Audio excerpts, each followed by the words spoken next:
జై Srimannarayana. Top TG studio ప్రేక్షకులకి నమస్కారం.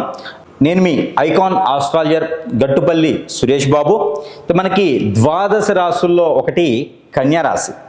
ఈ కన్యారాశి మార్చి మాసం 2025 సంవత్సరం ఎలా ఉండబోతుంది, వీటి యొక్క స్థితిగతులు ఏంటి, ఏ స్థానంలో ఏ గ్రహం ఉండడం వలన ఈ కన్యారాశి వారికి శుభ ఫలితాలు అశుభ ఫలితాలు ఉంటాయనేది ఒకసారి చూసినట్లయితే కనుక ఈ యొక్క మార్చి మాసం 2025 సంవత్సరం కన్యారాశి గురించి చెప్పుకున్నట్లయితే కన్యారాశి వారికి బాగుంటుందని చెప్పొచ్చు. ఎంతవరకు బాగుంటుందంటే కన్యారాశి వారికి మిశ్రమ ఫలితాలని కూడా చెప్పొచ్చు. ఎంతవరకు మిశ్రమ ఫలితాలు అంటే మనకి ఇప్పుడు కన్యారాశిలో ఉన్నటువంటి నక్షత్రాల ప్రకారంగా వారి యొక్క గోచార ప్రకారంగా వారి యొక్క దశ అంతర్దశల ప్రకారంగా పరిగణలోకి తీసుకోవాలి. ఈ కన్యారాశి వారికి గత కొంతకాలంగా అంటే 7.5 సంవత్సరాలుగా 5 సంవత్సరాలుగా 2.5 సంవత్సరాలుగా అంటే ఒక్కొక్కరు ఒక్కొక్క రకంగా వారికి ఉన్నటువంటి నక్షత్ర ప్రకారంగా ఇబ్బందులు పడుతూ ఉండడం మనం చూసాం. ఏ పని అనుకున్నా ముందుకు రాకపోవడం, ఏ పని అనుకున్నా మొదట్లోనే ఏదో ఒక విఘ్నం ఏర్పడడం లాంటివి జరుగుతూ ఉన్నాయి.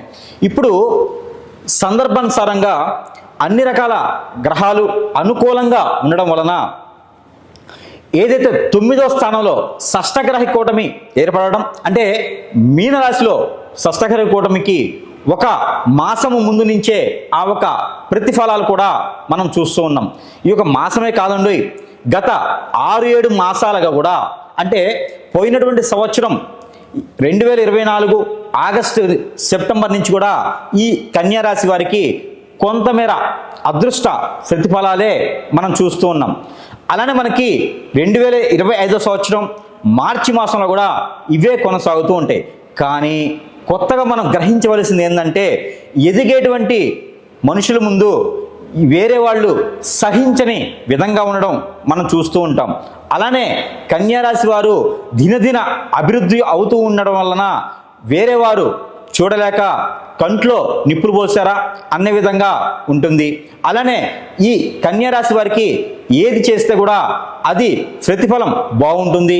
వీరి చేతి నుంచి బోణి చేసినా, వీరి చేతి నుంచి ఏదైనా సంస్థలు కానీ ఏదైనా ట్రస్టులు కానీ ఏదైనా కార్యాలయాలు కానీ ఓపెనింగ్ చేసినా, వాటిని నిర్వహణలో ఉన్న నిర్వహణ అధికారిగా ఉన్న అవన్నీ కూడా రాణించేందుకు ఆస్కారం ఎక్కువ కనిపిస్తూ ఉంది.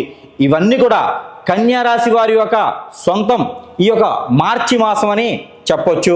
అయితే ఈ కన్యారాశి 9వ స్థానంలో ఉన్నటువంటి షష్టగ్రహ కూటమి మార్చి మాసంలో 29వ తారీఖు ఏర్పడేటువంటి షష్టగ్రహ కూటమి వల్ల కూడా ముందు 6 నెలల ముందు అంటే 6 మాసముల ముందు నుంచి కూడా శుభ ఫలితాలు బాగున్నాయి. కాబట్టి అలానే కన్యారాశి వారికి విదేశాలకి వెళ్ళాలనుకున్న వారు ఎవరైనా ఉంటే కనుక ఖచ్చితంగా ప్రయత్నం చేయండి. మార్చి మాసం 7వ తారీఖు తర్వాత, అలానే 7వ తారీఖు తర్వాత వీసా ఇంటర్వ్యూస్లో కానివ్వండి, విదేశానికి వెళ్ళడానికి వీసా కూడా వచ్చేందుకు ఆస్కారం ఉంది. అలానే బార్ అండ్ రెస్టారెంట్లు, హోటల్స్, అలానే మిల్క్కు సంబంధించిన వాటర్కి సంబంధించినటువంటి బిజినెస్లో పిండి వంటలు చేసి అమ్మేటువంటి బిజినెస్లు, క్లౌడ్ కిచెన్ అనేటువంటి బిజినెస్లు ఏవైతే ఉన్నాయో ఇవన్నీ కూడా రాణించేదానికి ఆస్కారం ఎక్కువగా అనిపిస్తుంది. కాబట్టి వ్యాపార నిమిత్తంగా ఏదైనా కొత్తగా మొదలు పెట్టాలనుకుంటే పెట్టుబడులు కూడా దాంట్లో పెట్టుకోవచ్చు. సహాయ సత్కారాలు కూడా అందేదానికి ఆస్కారం ఉంది. ఈ మార్చి మాసంలోనే 13వ తారీఖు తర్వాత కనుక మొదలు పెట్టుకుంటే మంచి ఫలితం ఉంటుంది. అలానే పెళ్లి కానటువంటి స్త్రీ పురుషులు ఎవరైనా కన్యారాశిలో ఉంటే కనుక వారికి అన్ఎక్స్పెక్టెడ్గా అంటే అనుకోని సందర్భంలో పెళ్ళిళ్ళు కూడా అయ్యేలాగా ఉంటుంది. కాబట్టి ఆ మేర ప్రయత్నం చేయండి. బంధుమిత్రులతో విందు వినోదాల్లో పాల్గొనేందుకు ఎక్కువ ఆస్కారం కనపడుతుంది. ఇది 22వ తారీఖు మార్చి తర్వాత మాత్రమే కనబడుతుంది. దూర ప్రయాణాలు అనుకోని సందర్భంలో జరుగుతాయి. తీర్థయాత్రలు కూడా మీరు రాణిస్తారు. తీర్థయాత్ర వెళ్ళినందుకు మీకు ఏదైనా మంచి కలిసి వచ్చే కాలం కల్పిస్తుంది. మంచి కొత్త రకమైనటువంటి ఫ్రెండ్స్లు కలవడం, వాళ్ళ నుంచి మీకు లాభం పొందే అదృష్టం ఉంటుంది. ఇలానే మీకు వస్త్రం, వాహనం, ఇల్లు, ఏదైనా గృహశోభ అంటారు కదా, ఇలానే మీకు అదృష్టం అనేది కూడా వస్తుంది. కాబట్టి ఆ మేర ప్రయత్నపూర్వకంగానే వస్తుంది. అందులో కన్యా రాశి వారికి కొంతమేర మాత్రమే వస్తుంది. అందులోనూ చిత్తా నక్షత్రం వారి ఉంటే వారికి పెళ్లిళ్ళు అవడంతో పాటు ఆ కట్నాలు కూడా మంచిగానే వచ్చేదానికి కనపడుతుంది.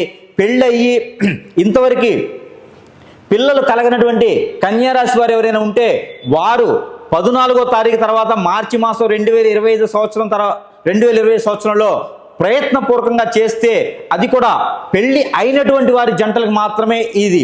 14వ తారీఖు తర్వాత ప్రయత్నం చేసినట్లయితే ఖచ్చితంగా మీకు పిల్లలు పుట్టేటువంటి అదృష్టం కనపడుతుంది.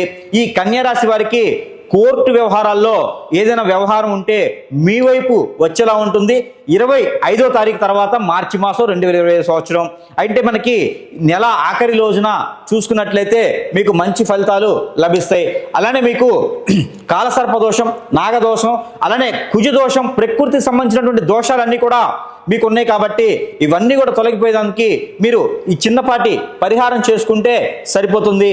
మీకు ఆర్థికమైనటువంటి ఇబ్బందులు, ఆర్థికమైనటువంటి స్థితిగతులు, అలానే మనీ సర్క్యులేషన్ వ్యాపారాలు, అలానే మీకు ఆరోగ్య సమస్యలు, ఆర్థిక సమస్యలతో పాటు ఆరోగ్య సమస్యలు, కోర్టు వ్యవహారాలు అన్నీ కూడా మీకు అనుకూలంగా రావడానికి, గ్రహరీత్యా మీకు అన్ని రకాలుగా అనుకూలంగా ఉండడానికి మీకు చిన్నపాటి పరిహారం చేసుకుంటే మీకు సరిపోతుంది.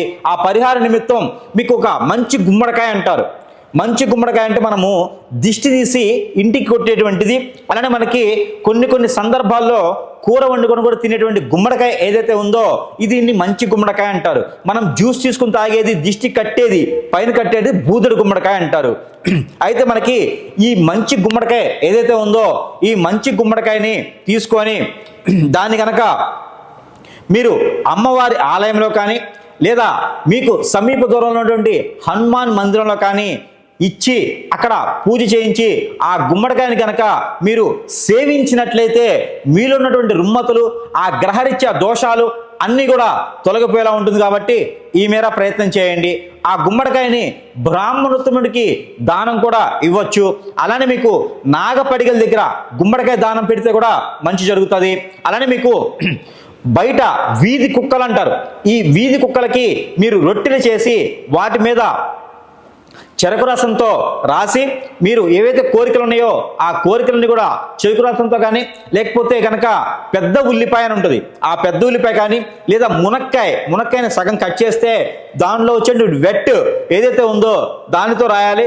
లేకపోతే క్యారెట్ తీసుకొని ఆ క్యారెట్ లేదా బీట్రూట్ ఆ రసంతో కనుక మీకున్నటువంటి కోరికలు, మీకున్నటువంటి దోషాలు అన్నీ కూడా ఆ రొట్టెల మీద రాసి కుక్కలకు తినిపించినట్లయితే మీలో ఉన్నటువంటి రుమ్మతులన్నీ కూడా తొలగిపోయేలా ఉంటుంది. కాబట్టి ఇలా చిన్న పరిహారాలు చేసుకొని అదృష్టవంతులు అవ్వచ్చు.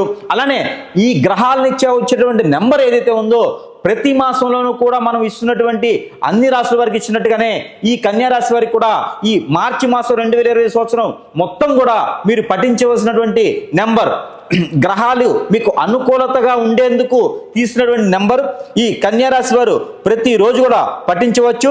అందుకు తగ్గట్టుగానే నెంబరు 7949393947 అనే ఒక ఈ నెంబర్ని 122 అంటే 122 సార్లు కనుక పారాయణ రూపంగా పఠనం చేసుకొని అంటే మీకు ఏదైనా సరే మీకు చేతిలో పెట్టుకోవాలి. ఏమిటి అంటే మీకు మినపప్పు అయినా లేకపోతేనో ఏదైనా బూందీ లడ్డు అయినా మీరు చేతిలో పెట్టుకొని ఈ నెంబర్ని పారాయణ రూపంగా చేసుకొని ఇది మీరు తిన్నట్లయితే కనుక ఖచ్చితంగా మీకు గ్రహరీత్యా దోషాలు తొలగిపోయేసి మీకు ప్రకృతి నుంచి వచ్చేటువంటి దోషాలు తొలగిపోయేసి అలానే మీకు నరదిష్టి నరఘోష కూడా తొలగిపోయేలా ఉంటుంది. అలానే మీకు జీడి గింజలు ఈ చేతిలో పెట్టుకొని కనుక నెంబర్ని పఠించేసి ఆ నెంబర్ పఠించిన తర్వాత మీ తల చుట్టూతా ఇలా 7 టైమ్స్ తిప్పుకొని ఎక్కడైనా పారేటువంటి నీటిలో కానీ వేయండి. లేదా పొదలుగా ఉన్న చెట్లలో వేస్తే కూడా